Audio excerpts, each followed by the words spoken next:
60 দিনের যে মেয়াদ, এই মেয়াদে তারা 60টি কর্মসূচির কথা বলেছেন এবং সেই 60টি কর্মসূচির মধ্যে তারা দুঃখিত, এই 60টি কর্মসূচির মধ্যে তারা যেটি বলতে চাচ্ছেন যে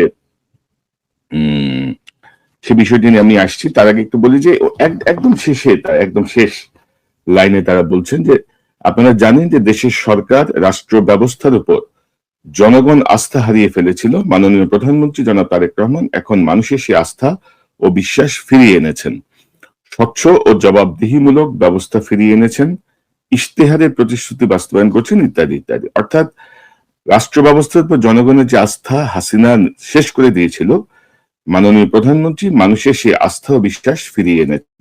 তো সেই আস্থা এবং বিশ্বাস ফিরিয়ে আনার জন্য তারা যেই 60টি যে 60 পয়েন্টস তারা যে উল্লেখ করেছেন, সেই 60 পয়েন্টস তার বলা সম্ভব না সংক্ষিপ্ত পরিসরে।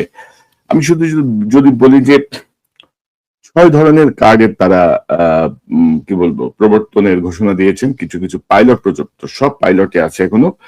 এর মধ্যে আছে ধরেন নারী কার্ড, এর মধ্যে আছে কৃষক কার্ড, এর মধ্যে আছে ফুয়েল কার্ড, এর মধ্যে আছে প্রবাসী কার্ড, এর মধ্যে আছে ধরেন ইমাম কার্ড।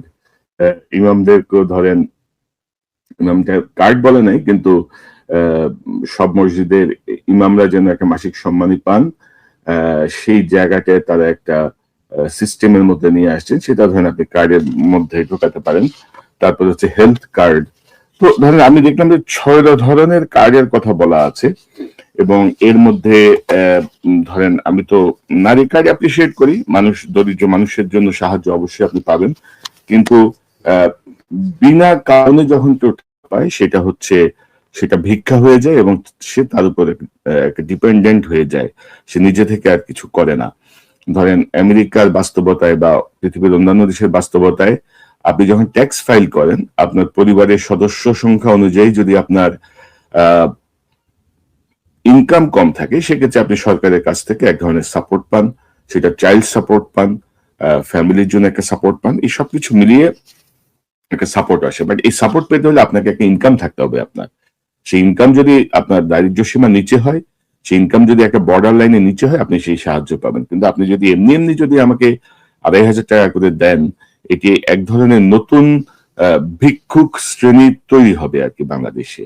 আমরা চাই, আসলে আমি কোনো পরিকল্পনা দেখছি না আর কি। ধরেন নির্বাচনের প্রতিশ্রুতি, ওকে ফাইন, নির্বাচনের প্রতিশ্রুতি যে আপনি করছেন, কিন্তু ধরেন এই নারীগুলোকে ধরেন অনেক ভাবেই তো কাজে লাগানো যায়। যে আমার গার্মেন্টস এর এই জাতীয় একটা লেভেল তৈরি, আমার গার্মেন্টস এই জাতীয় জিনিসগুলো তৈরি হয়, আমি এই 10টা গ্রামের নারীদেরকে ট্রেনিং দিয়ে এই কাজটা আমি আউটসোর্সিং করব গার্মেন্টস থেকে, তারা এখানে তৈরি করবে, বিনিময়ে তারা এই পরিমাণ টাকা পাবে। শুধু তখন সেটা এই 2,500 টাকার জায়গায় এটা 5,000 টাকা হয়ে যাবে, 10,000 টাকা হয়ে যাবে।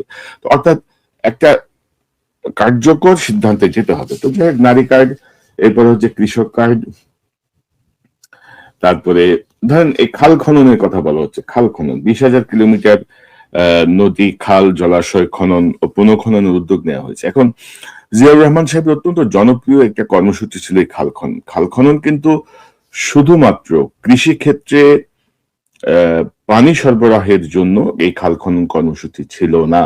যারা সিনিয়র আছেন, রাজনীতিবিদ আছেন, আমলা আছেন, সেনা কর্মকর্তা আছেন, সাবেক সিনিয়র যারা আছেন, তারা জানেন এই খাল খননের সাথে দেশের প্রতিরক্ষার একটা বিষয় তার মাথায় ছিল। যে অর্থাৎ আমাদেরকে যদি ভারত যদি কোনোভাবে আমাদের ভেতরে আক্রমণ করে বা আমাদের ভেতরে যদি আসতে চায়, কোন কোন জায়গায় খাল তৈরি হবে এবং কোন কোন জায়গায় একটা প্রাথমিক বাধা তৈরি হবে, একটা ডিফেন্স মেকানিজম জিয়াউর রহমান সাহেবের মাথায় ছিলেন। যে একসঙ্গে আমার ইরিগেশনও হবে, সেচটাও হবে, আমার প্রতিরক্ষা ব্যবস্থার অংশ হিসেবে এই খাল খনন ছিল। এখন এত বছর পরে এসে যুদ্ধের স্ট্র্যাটেজি, যুদ্ধের যেসব নতুন নতুন অস্ত্র, এয়ার স্ট্রাইক, মিসাইল, কত রকমের কত কিছু, তো সেই জায়গায় এই মুহূর্তে খাল খননটা আমি কতটুকু মানে পরিকল্পনা মাফিক করছি, সেই জায়গাটি অবশ্য গুরুত্বপূর্ণ। 6 নম্বর পয়েন্টে তারা বলছেন যে বৈশ্বিক জ্বালানি সংকটের মাঝে সরকার তেলের দাম না বাড়িয়ে এখন পর্যন্ত সর্বোচ্চ নিয়ন্ত্রণে রেখেছে, ইত্যাদি। অর্থাৎ আমি ওদিন শুনলাম জ্বালানি প্রতিমন্ত্রী বলছেন যে স্মরণকালে বৃহত্তম নাকি মজুদ আছে। তো স্মরণকালে বৃহত্তম যদি মজুদ থাকে, হাজার হাজার মানুষ 24 ঘন্টা লাইনে দাঁড়িয়ে থেকে 2 লিটার তেলের জন্য দাঁড়ায় আছে। কেন রে ভাই? আপনারা মানে কারে কি কি সে বোগাস কথা বলতেছেন? কেন মানুষ এত বেকুব আছে এখন?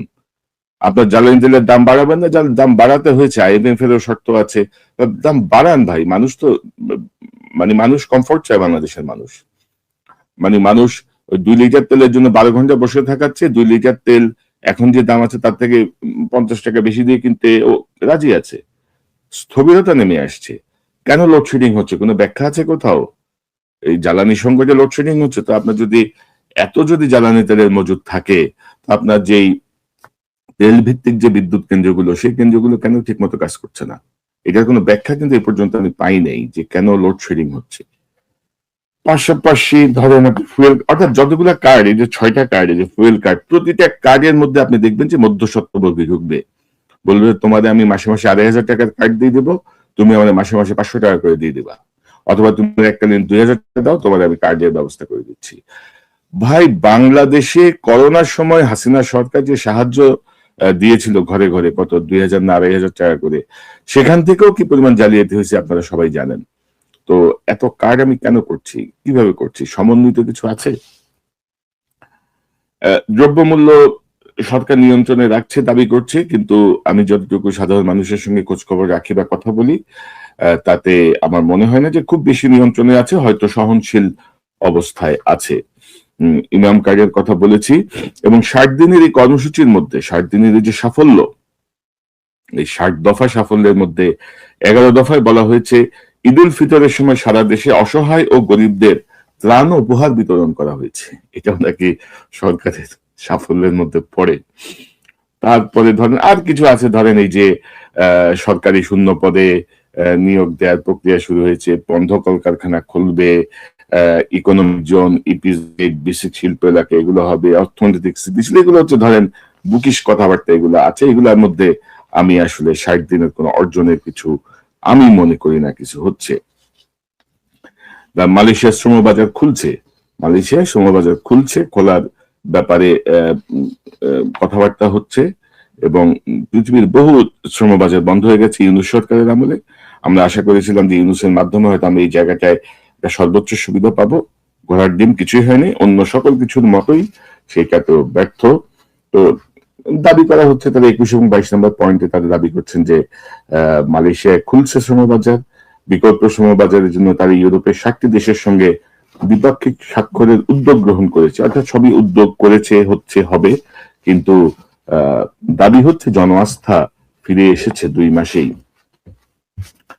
পেপ্যাল ও অন্যান্য গেটওয়ের কার্যক্রম দরকার বাংলাদেশে, কিন্তু বাংলাদেশের যেসব চোর এই পেপ্যাল বা এই ইলেকট্রনিক পেমেন্ট সিস্টেমে কি দাঁড়ায়, সেই সেই কি বলবো আমরা, সেফ গার্ড গুলো আমরা তৈরি করতে পারবো কিনা আমি জানি না। তারপরে হচ্ছে উচ্চশিক্ষায় 10 লাখ টাকা পর্যন্ত জামানতবিহীন ব্যাংক গ্যারান্টি, এটা অবশ্যই একটা ভালো উদ্যোগ, কিন্তু 10 লাখ টাকা পাইতে হলে কয় টাকা কমিশন দিতে হবে সেটা উল্লেখ করে দিলে ভালো হতো। শিক্ষা প্রতিষ্ঠানে 9,000 ধর্মীয় শিক্ষক ও শূন্য পদ সমূহে শিক্ষক নিয়োগ, এগুলো ভাই, এগুলো তো লাগবেই রে ভাই। সরকারের কাজ হচ্ছে শূন্যস্থান পূরণ করা, কর্মসংস্থান বৃদ্ধি করা, এগুলো ভালো, সবই হচ্ছে গিয়ে হবে, নিয়োগ দেওয়ার প্রস্তুতি ভাবছি, দিচ্ছি, কিন্তু এগুলো 60 দিনের কোনো অর্জনের মধ্যে আপনি ফেলতে পারবেন না। শিক্ষা প্রতিষ্ঠানের মাঠ শিশু কিশোরদের জন্য উন্মুক্ত করার উদ্যোগ নেওয়া হয়েছে। উপজেলা পর্যায়ে 6টি করে 3 জন করে মোট 18 জন শিক্ষক নিয়োগ শুরু হয়েছে। এগুলো ভাই, এগুলো সব সাফল্য, 60 দিনের সাফল্যের মধ্যে ঢুকাই দেওয়া হয়েছে। নতুন কুড়ি যে ট্যালেন্ট হান্টের যে প্রতিযোগিতা জিয়াউর রহমান সাহেবের হাত ধরে শুরু হয়েছিল বাংলাদেশ টেলিভিশনে, সেটি আবার শুরু হচ্ছে, এবং সেখানে ক্রীড়া, খেলা এবং কোরআন তেলাওয়াতকে অন্তর্ভুক্ত করা হয়েছে। এটাও সরকারের 60 দিনের সাফল্য। তারপরে হচ্ছে প্রাথমিক বিদ্যালয়ের 2 লাখ শিশুর মাঝে বিনামূল্যে স্কুল ড্রেস, জুতা ও পাটের তৈরি ব্যাগ বিতরণের কার্যক্রম চলমান রয়েছে, এটাও সাফল্য সরকারের। তারপরে হচ্ছে 5 বছরে 25 কোটি বৃক্ষরোপণ সৃষ্টির লক্ষ্যে যা হচ্ছে আপনার, এটাও এর মধ্যে 1,50,00,000 বিভিন্ন প্রজাতির চারা উৎপাদন করা হয়েছে। 2 মাসে 1,50,00,000 বিভিন্ন প্রজাতির চারা উৎপাদন হয়ে গেছে। মানে আপনারা ভালো বুঝেন ভাই। রাষ্ট্রীয় ভবন যমুনা ব্যবহার না করে প্রধানমন্ত্রী গুলশানে নিজের বাড়ি ব্যবহার করছেন, নিজের গাড়ি ব্যবহার করছেন, নিজ তেল খরচে তেল ব্যবহার করছেন, যে রাষ্ট্রীয় ব্যয় হ্রাসের ক্ষেত্রে একটি যুগান্তকারী পদক্ষেপ। এটাও হচ্ছে 60 দিনের সাফল্য। এখন প্রধানমন্ত্রীর নিরাপত্তার জন্য প্রধানমন্ত্রীর একটি বহর থাকে, সেই বহরে তিনি লোক সংখ্যা কমিয়েছেন, গাড়ির বহর কমিয়েছেন, অবশ্যই ভালো, কিন্তু কোনোটাই যেন তার নিরাপত্তাকে কোনো ধরনের কম্প্রোমাইজড না করে। আমরা চাই না যে আমাদের প্রধানমন্ত্রী দেশি শত্রু বা বহিঃশত্রু কোনো শত্রু দ্বারা তিনি আক্রান্ত হন। পৃথিবীর সকল দেশেই রাষ্ট্রপ্রধান বা সরকারি যারা থাকেন তাদের নিরাপত্তার ঝুঁকি থাকে, সেটির মতো করে মোকাবেলা করতে হয়।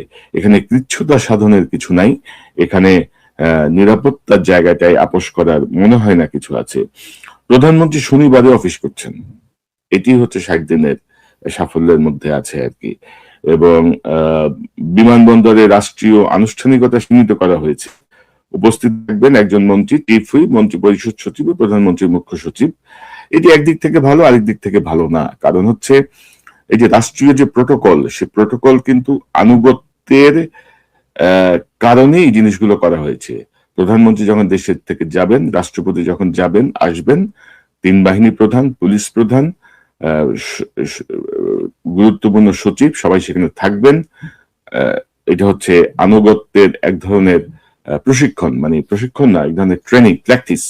যেমন ধরেন প্রতিটা জেলায় যখন মন্ত্রীরা সফরে যায় সেখানে তাদেরকে পুলিশ গার্ড অফ অনার দেয়, সেই গার্ড অফ অনার কিন্তু পার্ট অফ দ্য শৃঙ্খলা, part of the training. So ভালো, আপনি দিচ্ছেন না ভালো, এটা ইউনূস সরকার শুরু করছিলেন, কমাইছিলেন, সেটা আপনারা অব্যাহত রাখছেন।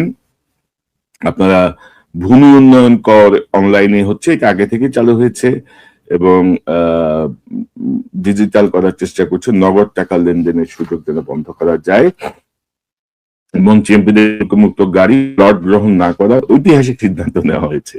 তো আমার সঙ্গে পরিচিত বেশ কিছু মন্ত্রী এমপির মনে এটাই দুঃখ যে ভাই একটা দামি গাড়ি চড়বে ভাবছিলাম, সেটাও হইলো না। তো এখন দামি গাড়ি তাদের চড়বেন ঠিকই, চুরি করে টাকা কামাই চড়বেন, শুল্ক মুক্ত গাড়ি হয়তো সরকার শুল্ক পাবে, কোনো অসুবিধা নেই। ডেঙ্গু নিয়ে তারা ডেঙ্গু প্রতিরোধে সাপ্তাহিক জাতীয় পরিচ্ছন্নতা অভিযান স্থানীয় প্রশাসন কার্যক্রম চলমান রয়েছে। ভাই দেখেন, আমি এটা নিয়ে একটু পরে আসছি। 45 নম্বরে তারা বলছেন চাঁদাবাজির বিরুদ্ধে ব্যবস্থা নেওয়ার জন্য গোয়েন্দা ও আইনশৃঙ্খলা বাহিনী দ্রুত পদক্ষেপ নিচ্ছে। চাঁদাবাজির জন্য গত 2 মাসে কয়জনকে গ্রেপ্তার করা হয়েছে? চাঁদাবাজির যে ভয়াবহতা আমরা দেখেছি 5ই আগস্টের পরে সম্মিলিতভাবে, সেই চাঁদাবাজির বন্ধে কয়জনকে গ্রেপ্তার করা হয়েছে? আপনি কি সমন্বিত, কি দ্রুত পদক্ষেপ নিচ্ছেন, কি আইন শৃঙ্খলা বজায় রাখার ক্ষেত্রে সর্বোচ্চ অগ্রাধিকার দেওয়া হচ্ছে? তারপরে পিঙ্ক বাস সার্ভিস চালু হচ্ছে মহিলাদের জন্য, ইফতার সীমিত করা হয়েছে, এই সব ধরেন।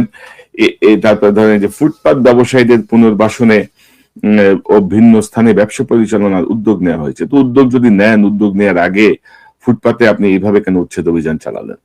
ফুটপাতে যারা ব্যবসা করে তাদেরও কিন্তু সমিতি আছে, তাদেরও নেতা আছে, তাদের সঙ্গে কথা বলে বিষয়টা আরো সফট ওয়েতে আপনি হ্যান্ডেল করতে পারতেন। ফুটপাতে আমাদের রাস্তাঘাট সব বন্ধ হয়ে আছে, সেটা ঠিক আছে, তো ফুটপাতে কারা বসায়? এখানে পুলিশও যেমন চাঁদা পায়, আপনার সরকারি দলের নেতা কর্মীরাও তেমনি চাঁদা পায়। সো মানে সাঁড়াশি অভিযানটা যাই হচ্ছে গরিব ফুটপাতের ব্যবসায়ীদের উপর দিয়ে। তো সমন্বিত ব্যবস্থা নেন, তার আগে উচ্ছেদ করতেছেন কেন? কি বুঝাইতে চাচ্ছেন আপনারা? তারপর 52 নম্বর পয়েন্ট হচ্ছে বিএনপি ঐতিহাসিকভাবে বাক স্বাধীনতায় বিশ্বাসী, সরকারের লক্ষ্য একটি উদার ও গণতান্ত্রিক সমাজ নির্মাণ করা, ইত্যাদি ইত্যাদি।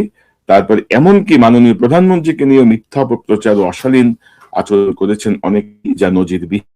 সর্বোচ্চ বাক স্বাধীনতার এই সময় সবাই মুক্ত ও নিরাপদ মত প্রকাশ করছেন, এমনকি একটি চিহ্নিত হীন গোষ্ঠী রাজনৈতিক স্বার্থে এর অপব্যবহার করছে, তবুও অটুট রয়েছে বহুমত ও কণ্ঠের পূর্ণাঙ্গ স্বাধীনতা। তবে এখানে একটা লাইন লিখে দেওয়া দরকার ছিল যে গত 2 মাসে 5 জনকে আমরা আটক করেছি, 5 জনকে আমরা গ্রেপ্তার করেছি এই সরকারের বিরুদ্ধে কথা বলার। যদিও কারো কারো বক্তব্য অশালীন ছিল, সেটি ঠিক আছে।